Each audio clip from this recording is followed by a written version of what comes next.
में देखो, कल हमने लास्ट क्लास में पढ़े थे केमिस्ट्री में। आपको एसिड बेस का कुछ प्रॉपर्टीज भी एसिड का बताया था कि मेटल के साथ रिएक्शन करता है तो क्या होता है। हम लोग क्लास 10th का या सेकेंड चैप्टर साइंस का पढ़ रहे हैं, एसिड्स बेस एंड साल्ट्स।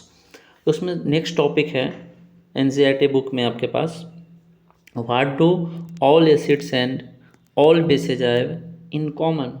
क्या सभी एसिड और क्या बेस कॉमन होते हैं। आपको पता है एसिड को हिंदी में आम्ल कहते हैं और बेस को क्षार कहते हैं। तो आपको हिंदी इंग्लिश तो उतना नहीं हो इसमें इम्पोर्टेंट है, बट हाँ आपको याद होना चाहिए, पता होना चाहिए आपके पास। बोला गया यू हैव बीन, अब इसको सही से रीड करो, देखो क्या लिखा हुआ है। We have seen that all acids have similar chemical properties. What leads to this similarity in properties? जितने भी एसिड होते हैं सबका सिमिलर प्रॉपर्टीज होता है। क्या कि सभी में H पॉजिटिव आयन होगा, टेस्ट उसका सेम होगा, लिटमस पेपर को क्या करेगा, रेड को ब्लू करेगा। तो बोला है क्या, what leads this similar in properties. अब क्या उसमें इंपॉर्टेंट, सब वही सेम सेम प्रॉपर्टीज होता है। We saw in activity 2.3 that all acids generated hydrogen gas on reacting with metals. जितने भी एसिड होता है मेटल के साथ जब रिएक्ट करता है तो हाइड्रोजन गैस देता है, इवॉल्व देता है, जनरेट करता है यानी इवॉल्व करता है। So hydrogen same to be common to all acids. Let us perform an activity to investigate whether all compounds containing hydrogen are acidic. अब क्या बोला है कि क्या जितने भी हाइड्रोजन कंटेनिंग कंपाउंड होते हैं क्या वो एसिडिक होते हैं। इस एक्टिविटी में परफॉर्म करके बताया गया है। क्या बोलने की कोशिश किया कि जितने भी एसिड है सब में हाइड्रोजन होते हैं। तो बोला क्या जितने भी कंपाउंड में हाइड्रोजन कंटेनिंग कंपाउंड होते हैं क्या उसमें एसिडिक नेचर होते हैं। ये एक्टिविटी मतलब करके बता रहा है आपको। ये एक्टिविटी देखो क्या है, take solution the glucose alcohol hydrochloric acid sulphuric acid, इसको लेना है। Fix 2 nails on cork and place the cork in 100 ml beaker. Connect the nails to the 2 terminals of a 6 volt battery. ये आपको activity है, अगर आप lab में जाते हो तो इसको अच्छा से आप रीड करना और आप इसको चेक कर सकते हो। यहाँ पर देखो, इसको समझो क्या लिखा हुआ है। Acid solution in water conduct electricity. Electricity कौन कंडक्ट करेगा, वाटर में जो एसिड सॉल्यूशन होगा वही इलेक्ट्रिसिटी कंडक्ट करता है।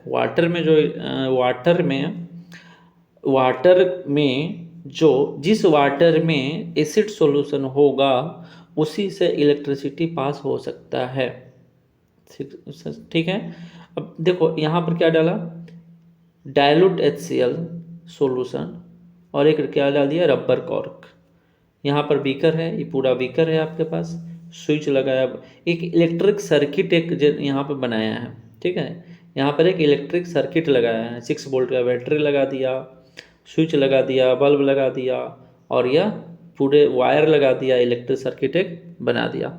आगे देखो नेक्स्ट में क्या है, the bulb will start glowing in the case of acids. अगर देखो, अगर ये सॉल्यूशन एसिडिक नहीं होता तो बल्ब ग्लो नहीं करता। सॉल्यूशन एसिडिक है तो बल्ब क्या है, ग्लो है। Bulb will start glowing in the case of acids as shown, इस फिगर में जो दिया है, but you will observe that glucose and alcohol solution do not conduct electricity. Glowing of the bulb indicates that there is a flow of electric current through the solution. The electric current is carried through the acidic solution is by ions. मतलब क्या होता है, electric current जो carry करता है acidic solution से तो ions के थ्रू कैरी करता है। ग्लूकोज में ऐसा नहीं होता है, इसलिए वहाँ पे डू नॉट कंडक्ट इलेक्ट्रिसिटी। क्या लिखा है, glucose and alcohol solution do not conduct electricity. ठीक है, क्योंकि उसमें आयंस बनेगा ही नहीं। तो आपको याद रखना है, सर्सन रीजन टाइप जो क्वेश्चन होता है या ट्रू फॉल्स होता है उसमें ऐसा पूछेगा, glucose and alcohol can be conduct electricity, तो डू नॉट कंडक्ट इलेक्ट्रिसिटी। फिर आगे क्या बोला गया है कि the electric solution current carry क्यों किसके थ्रू करता है, तो एसिडिक सॉल्यूशन बाय आयंस। देखो ई लाइन को सही से समझना है, the electric current is carried through the acidic solution by ions. ठीक है, नेक्स्ट है acids contain H+ ion, H cation and anion such H Cl minus और HCl that is NO3 nitrate ion इसको बोलते हैं, और बाई हाइड्रोजन नाइट्रेट होता है, सल्फेट आयन्स होता है, H2SO4 होता है जेट इज सल्फ्यूरिक एसिड होता है। सिंस द कैटायंस, कैटायंस कभी बोलेगा तो आप क्या याद रखना है आपको, कैटायंस बोलेगा तो पॉजिटिव को बोलते हैं। दिस सजेस्ट करता है that acids produce hydrogen ions in solution which are responsible for their acidic properties. Repeat the same activity using alkalis such as sodium hydroxide, calcium hydroxide, etc. What can you conclude from the results of this activity? अब इस activity से आपको क्या मिला? What happens, अब इस activity से आपको एक चीज़ तो साफ मिल गया ना कि कभी भी इलेक्ट्रिसिटी पास होता है जिन थ्रू कंडक्ट करता है तो वह एसिड ही होना चाहिए, और एसिड सॉल्यूशन होता है तो बाई आयंस के थ्रू जाता है, और ग्लूकोज अल्कोहल से इलेक्ट्रिसिटी कंडक्ट नहीं कर सकते हैं। नेक्स्ट टॉपिक है what happens to an acid और base in water solution. Do acids produce ions only in aqueous solution? Let's test this. अब यहाँ पे बोला prepare of HCl gas hydrochloric acid. अब हाइड्रोक्लोरिक एसिड जब प्रिपेयर करेगा तो क्या बोला है, इसमें सोडियम क्लोराइड डाला, ये एक्टिविटी है, आप लैब में करना है इसको। नोट टू टीचर, अब इस यहाँ पर जब भी इस एक्टिविटी को करना है तो टीचर का असिस्ट में करना। If the climate is very humid you will have to pass the gas produced through guard tube और drying tube containing calcium chloride to dry, इसका केमिकल नेचर होता है इसलिए ऐसा बोला गया है। दिस एक्सपेरिमेंट क्या है, सजेस्ट क्या करता है, hydrogen ion in HCl are produced in the presence of water. The separation of H plus ion from HCl molecules can not occur in the absence of, किसके एब्सेंट में नहीं हो सकता है, in the absence of water. अब इसको सही से आप समझो क्या लिखा हुआ है। जो एक्सपेरिमेंट आप जो करोगे लैब में उसमें के बारे में बताया गया है कि hydrogen ion in HCl are produced in the presence of water. Hydrogen HCl से जैसे हाइड्रोक्लोरिक एसिड से हाइड्रोजन आयन अगर हमको प्रोड्यूस करवाना होगा तो उसके लिए वाटर का प्रेजेंस नीड है, ठीक है, ज़रूरत है। पहले तो इसको समझो। नेक्स्ट है the separation of H plus ion that is hydrogen positive ion from HCl molecules can not occur in the absence of water, मतलब वाटर के एब्सेंस में आप उसको नहीं कर सकते हो, हाइड्रोजन गैस मतलब हाइड्रोजन H प्लस आयन नहीं अलग कर सकते हो। यहाँ पे बोला HCl को वाटर में डाल दिया तो H3O प्लस और Cl माइनस बन गया। और hydrogen ions can not exist alone, hydrogen ion can not exist alone but they exist after combining with water molecules. Thus hydrogen ions must always be shown H plus aqueous और hydronium ions. तो H3O plus को क्या बोलते हैं हम लोग, hydronium ion बोलते हैं। H3O प्लस को क्या बोलते हैं, हाइड्रोनियम आयन बोलते हैं, इसको याद रखना है आपको, ठीक है। H3O प्लस को क्या बोलते हैं, हाइड्रोनियम आयन बोलते हैं। और अगर सिर्फ H प्लस आयन है तो क्या है, हाइड्रोजन आयन बोलेंगे, बट H3O प्लस को बोलेंगे हाइड्रोनियम आयन बोल देंगे, ठीक है। तो हाइड्रोनियम आयन क्या होता है, H3O प्लस को हम लोग बोलते हैं हाइड्रोनियम आयन, याद रहेगा। कैसे मिलेगा, अब क्या हाइड्रोनियम आयन प्रोड्यूस कैसे कर सकते हैं, तो हाइड्रोनियम आयन प्रोड्यूस करने के लिए आपको HCl को यानी हाइड्रोक्लोरिक एसिड को वाटर के साथ रिएक्ट करना होगा, वाटर के एब्सेंस में रखना होगा, हाइड्रोनियम आयन बनेगा और Cl माइनस यानी एनायन बनेगा क्लोरीन का। We have seen that acids give hydronium H3O plus ion मतलब hydronium ion in water. Let us see what happens when base is dissolve in. अब बोला कि बेस को अगर वाटर में डिजॉल्व करते हैं तो क्या मिलता है, तो एसिड को वाटर में डिजॉल्व करते हैं तो आयंस मिलता है, हाइड्रोजन आयन और हाइड्रोनियम आयन बनता है। एसिड को HCl को अगर आप H2O में डालोगे तो hydronium ion that is H3O plus ion बनता है। बट देखो इसको नोट के करके आपको लिखना है, ठीक है, कि what happens when acid react with H2O that is water, ठीक है। How we can obtain hydronium ion from acid. दो तरह से क्वेश्चन आप डिजाइन करो और उसका आंसर लिखो। आंसर जब भी लिखना तो ऊपर वाला इक्वेशन को जरूर लिखना, उसके बाद इसको नोट्स बनाओ अच्छा सा, ठीक है। नेक्स्ट देखो इसको, इसमें समझो इसमें क्या है। अब बोला कि एसिड को तो ठीक है देता है, बट अब बेस को करेंगे तो क्या होगा, मतलब बेस को बेस को अगर वाटर में डिजॉल्व करेंगे तो क्या होगा। तो देखो इसमें और इस इक्वेशन को ठीक से थोड़ा देखना, इसको वाटर के प्रेजेंस में किया तो प्लस लिखा, और वाटर में डिजॉल्व किया तो एरो पे प्लस लिखा है। NaOH क्या है, बेस है। कौन सा बेस है, सोडियम हाइड्रोक्साइड, इसको क्या पढ़ते हैं, सोडियम हाइड्रोक्साइड। सॉलिड फॉर्म में वाटर में डिजॉल्व तो Na प्लस मिलता है और OH माइनस मिलता है।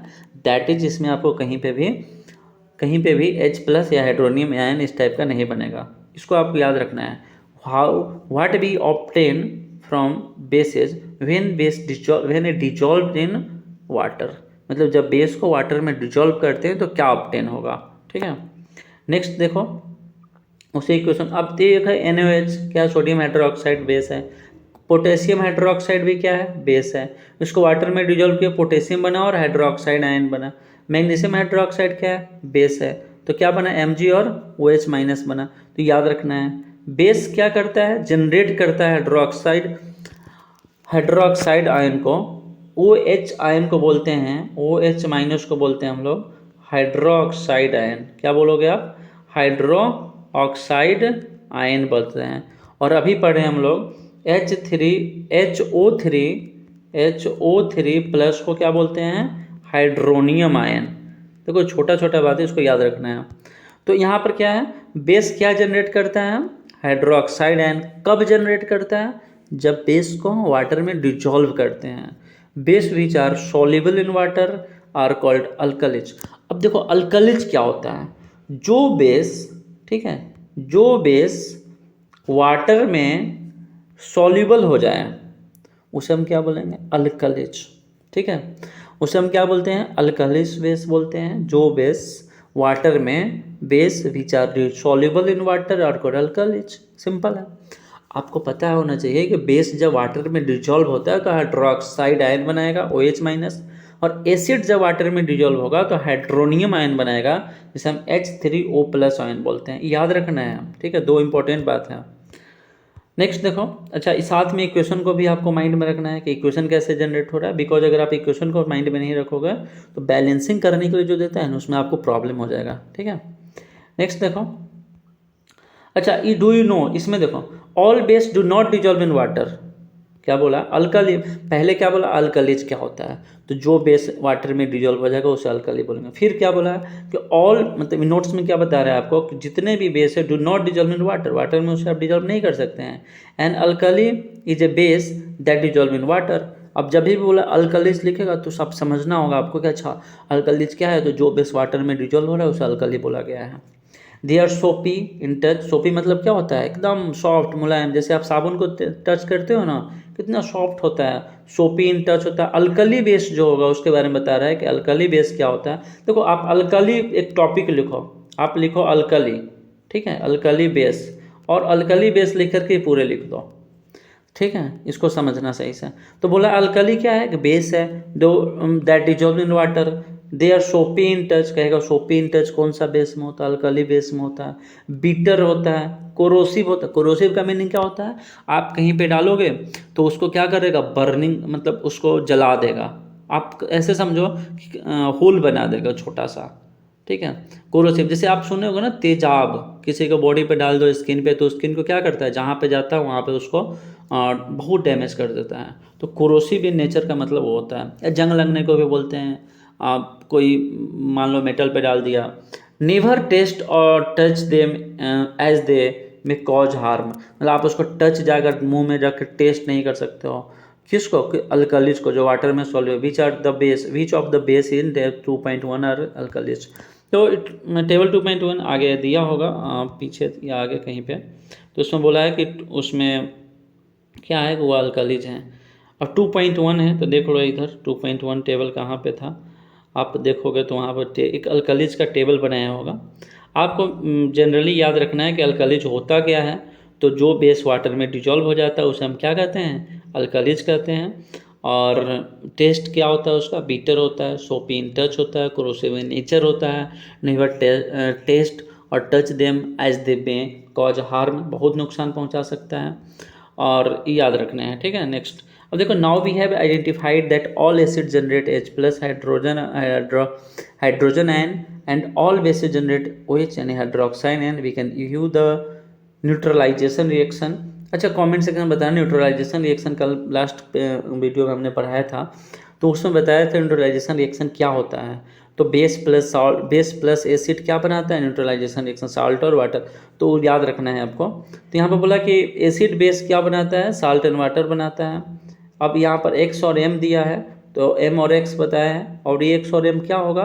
तो X और M बताया कि हाइड्रोजन के साथ जो भी लगा होगा, मेटल हो गया कुछ भी, तो और इधर हाइड्रोक्साइड के साथ जो लगा होगा, दोनों एक साथ आ जाएगा। तो एक बहुत इंपॉर्टेंट फार्मूला है। देखो, आपको अगर आगे चल के कुछ करना है ना 10th के बाद साइंस फील्ड में, तभी आप इसको एक एक वर्ड को, एक एक इक्वेशन को, NCERT को ना सीरियसली से पढ़ो। एक फार्मूला है, पता है क्या है? देखो, ये तो चलो बताया हुआ है कि वाटर बनाता है। क्यों? क्योंकि आप यहाँ देखो, 2HHOH लिखा, इसी HHOH को ही क्या लिखा? H2O लिखा। तो ये तो सिंपल है कि फार्मूला दिया हो, आगे इसमें के बारे में दिखा होगा इक्वेशन। अब देखो, late us see what is involved when water is mixed with an acid और बेस। टेक, अब एक्टिविटी दे रहा है कि आप 10 ml वाटर लो, बीकर में लो, ऐड करो few drops of the concentrated sulphuric acid. उसके बाद फिर उसमें आप to it and swirled the beaker slowly, touch the base of the beaker. ये सब एक्टिविटी है, आपको करना है स्कूल में। अगर आप जाते हैं रेगुलर तो प्लीज़ जाकर करना है। अच्छा देखो, यहाँ पे एक डेंजरस का एक क्या बताया गया है, इसको सही से अच्छा समझो। वार्निंग साइन है।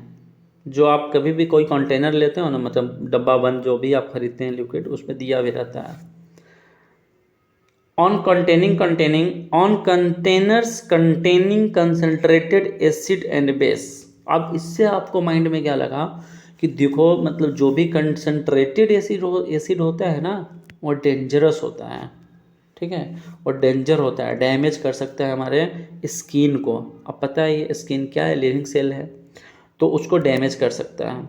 The process of dissolving in an acid और base in water is highly exothermic. अब एक्सोथर्मिक क्या होता है? एंडोथर्मिक, इतना पढ़ लेते हैं हम लोग, फिर क्वेश्चन आ जाएगा। एक्सोथर्मिक क्या होता है? एंडोथर्मिक क्या होता है? Exothermic, that reaction in which heat generating reaction is called exothermic, और heat reducing reaction is called endothermic. तो क्या बोला? The process of dissolving an acid और base in water is a highly exothermic one. Care must be taken while mixing concentrated nitric acid और sulphuric acid with water. The acid must always be added slowly to water. में acid कभी भी अगर आप water में add करते हो ना लैब में, तो धीरे धीरे डालना चाहिए, डायरेक्ट नहीं डालना चाहिए, कांस्टेंट स्ट्रिंग के साथ। If water is added to the concentrated acid, heat generated may cause the mixture of splash out and cause burns. अब उल्टा काम आप करोगे, वाटर को ही जाओगे एसिड में डालने, तो वहाँ पर क्या होगा? वहाँ पे जो होगा आपको बहुत ज़्यादा कॉज होगा, स्प्लैश होगा, बर्निंग का कॉज हो जाएगा। देखो साफ लिखा हुआ है कि may cause the mixture to splash out and cause burns. The glass container may also break due to the excessive local heating. अब उसमें जिस ग्लास में आप वाटर बेस एसिड लेके रखे हो, उसमें अगर आप ऊपर से वाटर डालोगे, मतलब वाटर को एसिड में डालोगे, तो क्या होगा? वो कंटेनर ही ब्रेक हो सकता है, इतना हीट हो जाएगा। Look out for the warning एसो साइन। अब वो जो अभी बताया वार्निंग साइन, यहाँ पे देखो, यहाँ पे जो वार्निंग साइन है, यहाँ पे इसको देखने को बोल रहा है, कभी भी इसको ऐसे नहीं करो।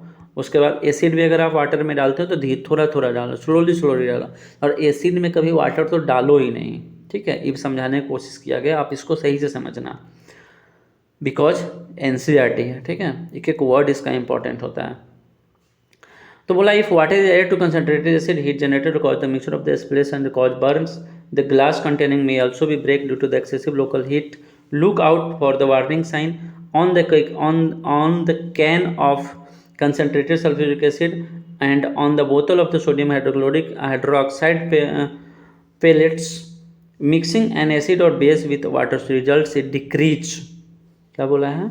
मिक्सिंग एन एसिड और बेस, एसिड लो फिर या बेस लो, वाटर के साथ रिजल्ट क्या करेगा? Decrease in the concentration of ions and hydronium ion और OH hydroxide ion per unit volume. Such is a process such a process is called a dilution and the acid और the base is said to be diluted. देखो अब main बात यहाँ पे आपको समझना है कि जो वर्ड लिखा हुआ है डाइल्यूशन और डाइल्यूटेड क्या होता है, ठीक है। जब भी कब अब इसका जब भी एक टॉपिक लिखना आप, ठीक है, नोट्स लिखना, what do you mean by dilution, क्या है डाइल्यूशन से आप क्या समझते हो। तो डाइल्यूशन लिखो और डाइल्यूशन लिखो एक बनाओ और उसको यहाँ से लिखो, मिक्सिंग एन एसिड और base with water results in decrease in the concentration of ions, hydronium ion, पता ही इसको हाइड्रोनियम आयन पढ़ते हैं, जस्ट पीछे पढ़े, हाइड्रोक्साइड पर यूनिट वॉल्यूम, इस वर्ड को देखो पर unit volume, such a process, और यह क्या है डाइल्यूशन क्या है, प्रोसेस का नाम है, this is a process, such process is called dilution and the acid और the base is said to be diluted. तो इसको आप नोट्स बनाना है, डाइल्यूशन और डाइल्यूटेड क्या होता है। और इसके बाद क्या है, यहाँ पर देखो क्वेश्चन दिया है, आपको इसको अच्छा से बनाना है। वाई टू HCl और HNO3 show acidic character in aqueous solution while solutions of compounds like alcohol and glucose do not show acidic characters, क्यों नहीं शो करता। Why does the aqua solution of acid conduct electricity, अब aqua solution क्यों electricity conduct करता है, इसको आपको बनाना है। Why does dry HCl and hydrochloric acid gas not change the colour of the dry litmus paper, क्यों नहीं करता है ड्राई जब होता है तो, पता है ये सोल्यूशन लिक्विड होना चाहिए। और why is recommended that the acid should be added to the water and not water to added to the acid, ये आपको बनाना है क्वेश्चन, इसको बनाओ। अगर आपको डाउट है कोई भी अगर इस क्वेश्चन बनाने में तो आप सर्च करना टेलीग्राम में जा करके या कमेंट सेक्शन में सीधा भेज देना, मैं देख लूँगा इसको, आपको आंसर भेज दूँगा। या अगर आप टेलीग्राम यूज़ करते हो तो वहाँ पर जाना, सर्च करना सिर्फ इसी चैनल का नाम दीनबंधु एकेडमी सर्च करना आप टेलीग्राम पे जाकर, और वहाँ पे इसको भेज देना। आपको कोई भी अगर डाउट हो इस चैप्टर जो मैंने पढ़ा है, हम लोगों ने पढ़े हैं अभी उसमें। नेक्स्ट टॉपिक में हम लोग देखेंगे 2.3 टॉपिक बनाएंगे, इस पे नेक्स्ट कल क्लास बनाएंगे, और आज मैथ का भी क्लास आएगा और फिजिक्स का भी हो सकता है लेट नाइट तक आ जाए, यानी आपको कल मॉर्निंग में मैथ और फिजिक्स का भी क्लास मिलेगा, बायोलॉजी का भी आज नाइट में बनेगा, उसका कल हम लोग इतना कर लेंगे, फिर थोड़ा थोड़ा करके। हाँ लेकिन आपको जो मैं बोल रहा हूँ उतना काम जरूर करना है, नोट्स बनाना जहाँ जहाँ मैंने वीडियो में बोल रखा है, और क्वेश्चन आंसर जरूर करना। Thank you everyone.